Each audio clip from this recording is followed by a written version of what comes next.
Assalamualaikum semuanya. Selamat datang di Hunting Story, channel yang memberikan kisah nyata dan menarik untuk dibahas. Namun sebelum itu, mengklik tombol subscribe terlebih dahulu dan jangan lupa untuk menuliskan solawat di kolom komentar agar kita mendapatkan syafaat di akhir kelak. Di tengah hiruk-pikuk jalanan Jakarta, dengan deru knalpot dan terik matahari yang membakar aspal, seorang pemuda ojol bernama Dimas menjalani hari-harinya dengan sederhana. Usianya baru 27 tahun, tubuhnya kurus namun tegap. Wajahnya biasa saja, namun sorot matanya menyimpan semangat hidup yang tak pernah padam. Ia bukan siapa-siapa, hanya seorang anak kampung dari Cirebon yang merantau ke ibu kota demi menafkahi orang tuanya di desa. Namun, hidup Dimas berubah total ketika suatu hari ia mendapat pesanan dari sebuah hotel bintang 5 di kawasan Sudirman.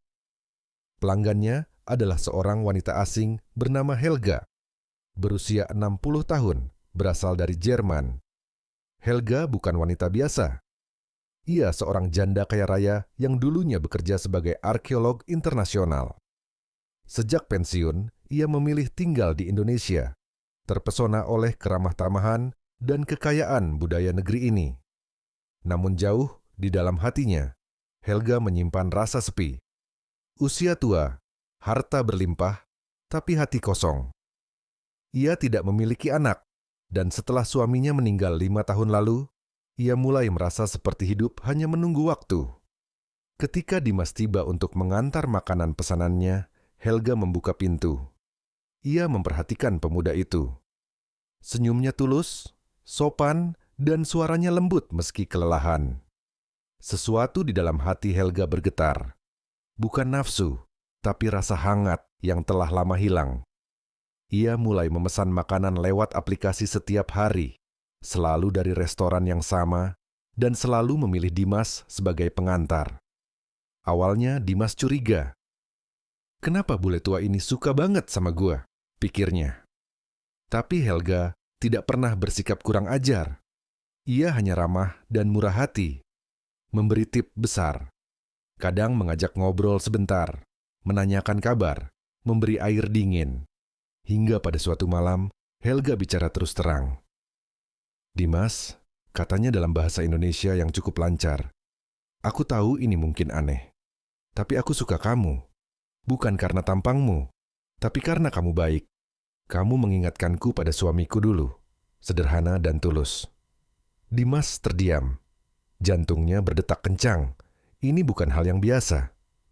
Bu Helga, saya nggak ngerti maksudnya.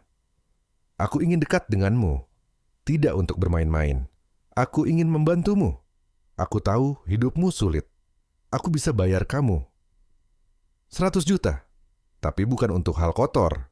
Aku cuma ingin kita dekat. Makan malam, ngobrol, mungkin jalan-jalan. Dimas merasa seperti masuk ke dunia lain. Seumur hidupnya, belum pernah ada orang yang menawarkan uang sebanyak itu hanya untuk sekadar dekat dengannya. Ia pulang dengan kepala penuh tanya. Beberapa hari kemudian, ia kembali menemui Helga. Bu, saya terima, tapi bukan karena uangnya. Saya juga suka ngobrol sama ibu, tapi saya cuma orang biasa. Helga tersenyum, matanya berkaca-kaca. Dan aku cuma wanita tua yang kesepian. Hubungan mereka pun dimulai. Dimas dan Helga sering menghabiskan waktu di taman, museum, atau sekadar makan di warung pinggir jalan. Banyak orang memandang aneh. Seorang bule tua dengan ojol muda, tapi mereka tidak peduli. Dimas mulai belajar bahasa Jerman sedikit-sedikit, sementara Helga mengajari Dimas tentang sejarah dan budaya Eropa. Dari obrolan ringan, mereka masuk ke pembicaraan yang lebih dalam tentang mimpi, kehilangan, dan harapan. Suatu hari, Helga membawa Dimas ke rumah mewahnya di daerah Kemang.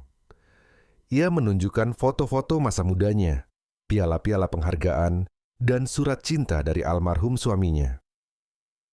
Aku pikir aku tidak akan pernah mencintai lagi setelah dia pergi, katanya lirih.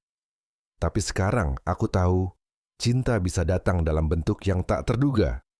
Dimas menggenggam tangan Helga. Saya juga nggak pernah nyangka hidup saya bisa sejauh ini. Waktu berjalan. Hubungan mereka tidak pernah bersifat fisik, tapi penuh kasih sayang yang tulus. Dimas menggunakan sebagian uang dari Helga untuk merenovasi rumah orang tuanya dan menyekolahkan adik bungsunya. Sisanya ia simpan dengan bijak. Ketika media lokal akhirnya mengetahui hubungan mereka, banyak yang mencibir. Namun banyak pula yang mendukung. Kisah mereka jadi viral. Janda Jerman bayar 100 juta demi ojol Jakarta. Tapi cintanya nyata. Helga dan Dimas tidak peduli pada komentar dunia.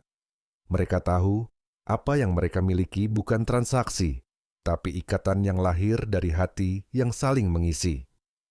Helga berkata suatu hari, "Kalau aku meninggal duluan, kamu tidak perlu bersedih. Kamu sudah membuat hari-hariku lebih cerah."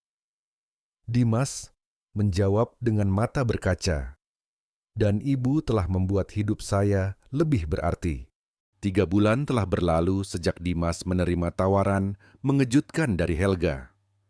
Hubungan mereka tumbuh dalam diam, tanpa janji, tanpa tuntutan. Setiap pertemuan selalu dibalut tawa ringan dan perbincangan mendalam. Helga, yang dulu terlihat seperti wanita asing yang tersesat di negeri tropis, kini berubah menjadi bagian dari hidup Dimas yang tak tergantikan. Namun waktu, seperti biasa, tak pernah memberi jeda pada kenyataan. Pada suatu pagi yang mendung, Dimas menerima pesan singkat dari Helga. "Dimas, bisakah kamu datang? Aku tidak enak badan." Tanpa pikir panjang, Dimas meluncur ke rumah Helga di Kemang.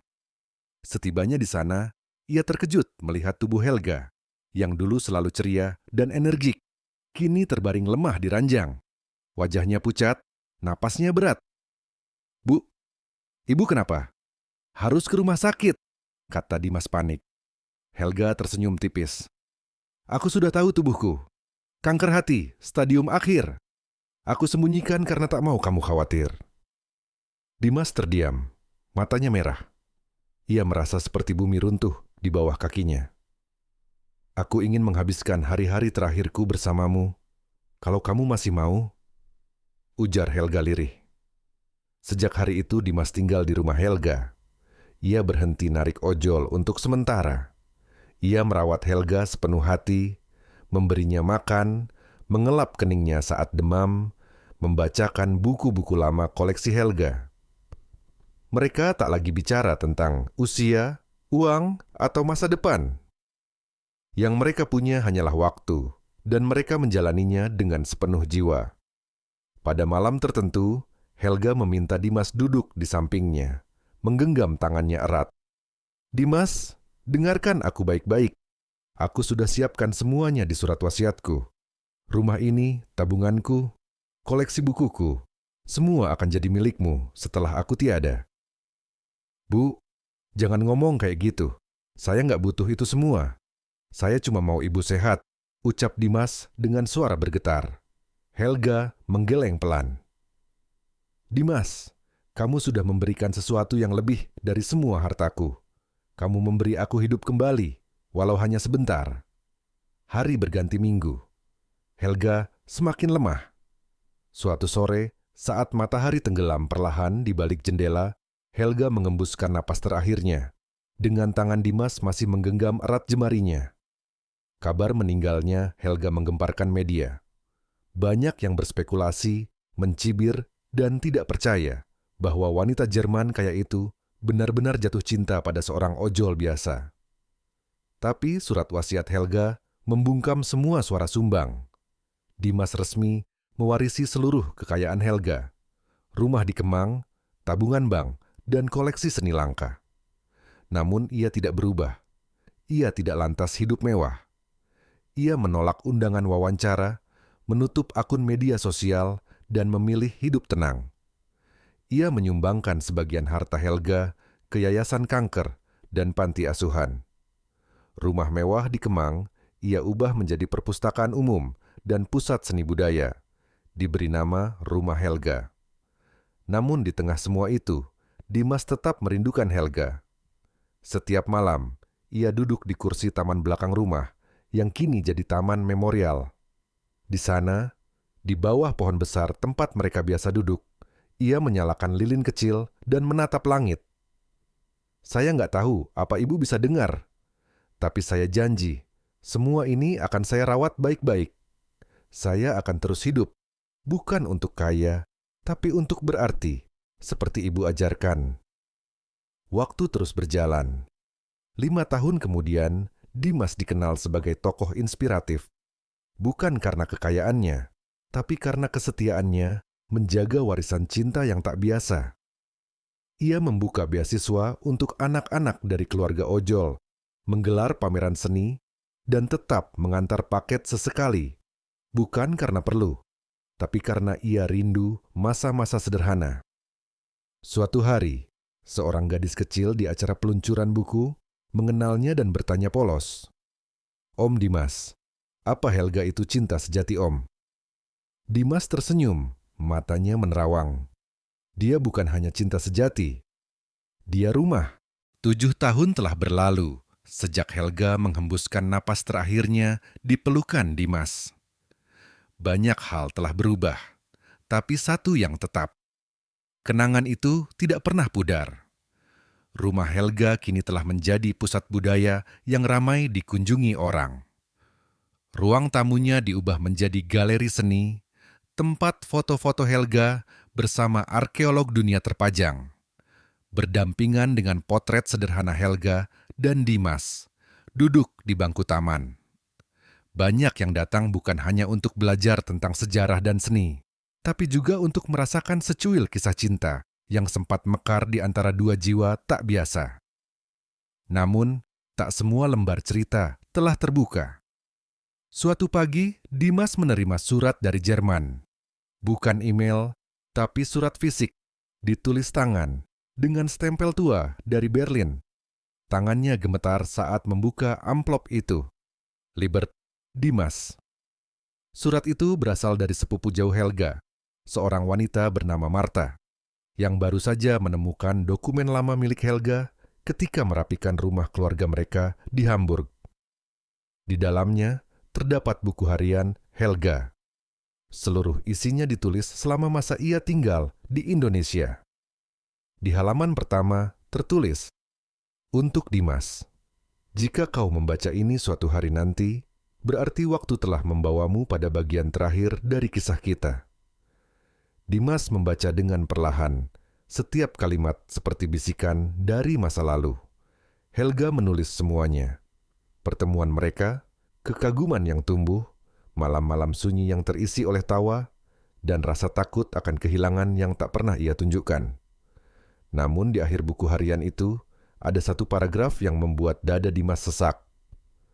"Aku pernah punya mimpi. Suatu hari aku ingin Dimas ke Jerman. Bukan untuk hidup mewah, tapi untuk menelusuri jejak masa laluku. Di kota kecil bernama Weimar, ada rumah tempat aku dilahirkan, ada pohon yang kutanam bersama ayahku. Dan di bawah tanahnya, aku simpan sesuatu." Dimas terdiam. "Sesuatu? Apa maksudnya?" Beberapa minggu kemudian, dengan bantuan yayasan yang ia kelola, Dimas berangkat ke Jerman. Bukan sebagai turis, tapi sebagai penjaga cerita. Ia tiba di Weimar, kota kecil yang tenang, diselimuti udara musim gugur yang lembut. Rumah masa kecil Helga berdiri di pinggir kota, kini kosong dan nyaris terlupakan.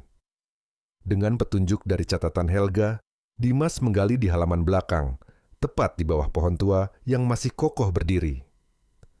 Di sana, ia menemukan kotak logam kecil.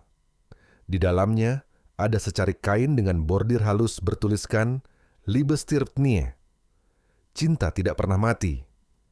Dan di balik kain itu, sebuah liontin emas dengan ukiran burung camar, serta foto Helga muda berdiri di pinggir danau, mengenakan gaun putih dan senyum yang tak asing baginya. Di balik foto itu, tertulis dengan tulisan tangan Helga, "Liontin ini milik ibuku. Ia memberikannya padaku saat aku bertemu pria pertama yang membuatku percaya pada cinta. Sekarang aku memberikannya padamu." Dimas tak mampu menahan air mata. Ia duduk di bawah pohon tua itu, menggenggam liontin itu, seperti menggenggam detak hati Helga yang masih berdenyut dalam kenangan. Setelah kembali ke Indonesia, Dimas menambahkan satu ruangan baru di rumah Helga. Ia menamainya Ruang Perjalanan, berisi peninggalan yang ia temukan di Jerman, lengkap dengan peta, buku harian, dan liontin di dalam kaca. Semakin banyak orang datang terinspirasi oleh kisah itu. Banyak yang menyebutnya kisah paling aneh, paling ajaib, tapi juga paling tulus yang pernah mereka dengar. Namun, kehidupan tetap berjalan. Dimas kini menginjak usia 34 tahun. Banyak yang bertanya, "Kenapa belum menikah, Mas?" Ia hanya tersenyum. "Saya belum ketemu yang bisa saya cintai tanpa alasan, seperti saya mencintai Helga." Namun suatu sore, saat ia memberi tur kepada sekelompok mahasiswa yang berkunjung, ia bertemu wanita bernama Amara, seorang dosen muda jurusan arkeologi dari Yogyakarta. Cara bicaranya tenang, sorot matanya dalam, dan yang paling mengejutkan, ia pernah bertemu Helga saat kecil. "Saya dulu tinggal di desa, tempat Bu Helga sering meneliti. Waktu kecil, saya pernah dikasih permen olehnya, dan dia bilang, 'Kamu anak pintar. Suatu hari kamu pasti akan menggali sejarah dengan hatimu, bukan sekadar cangkul.'" Dimas tertawa. Itu gaya ngomongnya banget. Percakapan mereka berlanjut, dan hari berganti minggu. Hubungan mereka tidak terburu-buru. Dimas tidak membandingkan. Ia tahu Helga bukan untuk digantikan, tapi untuk dihormati dan dilanjutkan. Amara memahami itu. Pada suatu malam, Dimas berdiri di taman belakang rumah Helga. Di sampingnya, Amara memandangi langit. "Helga pasti senang melihat kamu sekarang," ucap Amara pelan. "Saya harap begitu," jawab Dimas. Lalu ia buka liontin emas itu, dan untuk pertama kalinya ia memakainya. Jakarta sore itu diguyur hujan tipis. Langit kelabu, seolah melukiskan suasana hati. Dimas yang tengah merenung di balik jendela lantai 2 rumah Helga. Tangannya memegang buku harian kecil yang baru saja ia temukan saat membersihkan lemari tua peninggalan Helga. Buku bersampul coklat itu berdebu, tapi tiap lembarnya seolah masih hangat oleh kenangan. Buku itu bukan milik Helga, melainkan milik seorang anak kecil bernama Raffi, seorang anak yatim dari panti asuhan yang sering Helga kunjungi secara diam-diam semasa hidupnya.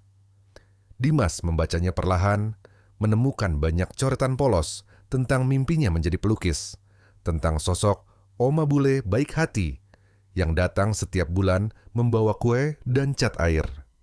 Dimas menutup buku itu, lalu memandangi lukisan kecil yang tergantung di dinding ruang utama.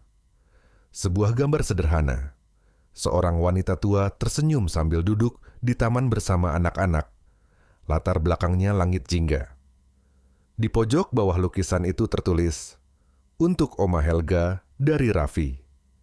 Seketika itu juga, Dimas tahu apa yang harus ia lakukan selanjutnya. Beberapa bulan kemudian, rumah Helga berubah lagi. Kini tak hanya menjadi pusat seni dan literasi, tapi juga tempat pembinaan anak-anak jalanan. Dengan bantuan dari Amara dan beberapa relawan lainnya, Dimas membuka program Seni untuk Harapan, kelas seni gratis bagi anak-anak tak mampu. Ia membiayai guru-guru lukis, menyediakan alat, dan bahkan mencetak karya mereka menjadi kartu pos dan pajangan untuk dijual. Hasilnya dikembalikan sepenuhnya kepada anak-anak itu. Salah satu anak yang paling menonjol adalah Raffi. Kini berusia 14 tahun, Raffi tumbuh menjadi remaja pemalu, namun berbakat luar biasa. Ia kerap melukis sosok wanita tua dan pria muda yang duduk berdampingan, dan tiap lukisan selalu diberi judul yang berbeda. Kenangan di taman, cinta dalam diam, senyum yang tak pernah pergi. Suatu malam, usai kelas berakhir, Raffi menghampiri Dimas yang sedang duduk di halaman belakang. "Om Dimas," katanya lirih. "Oma Helga itu?" Cinta Om, ya? Dimas mengangguk pelan. Iya, tapi bukan cinta yang seperti di film atau lagu. Cinta kami itu tenang, dalam, dan tidak butuh banyak kata. Raffi tersenyum. Aku pengen punya cinta kayak gitu, Om. Dimas menepuk bahunya. Suatu hari kamu akan tahu, Raffi. Tapi sekarang, cintailah apa yang kamu punya dulu. Bakatmu, hidupmu, dan orang-orang di sekitarmu. Sementara itu, hubungan Dimas dan Amara perlahan tumbuh. Mereka tidak terburu-buru. Tidak ada kata jadian, tidak ada janji manis, hanya kebersamaan yang mengalir seperti sungai, tenang, dan setia pada alurnya. Namun, di balik semua ketenangan itu, Dimas menyimpan satu kegelisahan. Ia sering bermimpi tentang Helga, bukan sebagai sosok yang hadir secara mistis, tapi sebagai kenangan yang seolah belum selesai. Dalam mimpi itu, Helga berdiri di dermaga, memandangi laut, lalu berbalik dan berkata, "Sudah waktunya, Dimas. Berlayarlah lagi." Dimas menganggapnya sebagai pesan. Ia sadar, selama ini meski ia hidup dan berbuat banyak hal, hatinya masih terjebak di masa lalu. Suatu malam, ia berdiri di depan kaca, mengenakan jaket ojol lamanya. Jaket itu sudah pudar warnanya, tapi masih utuh. Ia menyalakan motornya dan kembali menyusuri jalanan Jakarta. Bukan karena perlu uang, tapi karena ia rindu masa-masa itu. Rindu saat segalanya sederhana. Ketika hidupnya hanya berisi suara GPS dan deru angin. Di tengah perjalanan, ia berhenti di sebuah warung kecil, tempat dulu ia sering nongkrong. Di sana, ia bertemu dengan seorang kakek penjual gorengan. "Kamu Dimas?" "Ya," tanya si kakek. "Iya, Kek. Kok tahu?" "Kamu pernah nolong saya waktu saya jatuh dari motor tahun 2018. Saya masih ingat. Kamu bahkan nganterin saya sampai rumah tanpa minta bayaran. Dulu kamu cuman ojol. Sekarang kamu udah jadi orang besar ya?" Dimas tersenyum. "Saya tetap ojol, Kek. Cuma sekarang rutenya beda." Malam itu, ia sadar satu hal. Warisan Helga bukan harta, bukan rumah, bahkan bukan cinta semata. Warisan sejatinya adalah dorongan untuk selalu menjadi versi terbaik dari diri sendiri. Bukan karena harus, tapi karena bisa.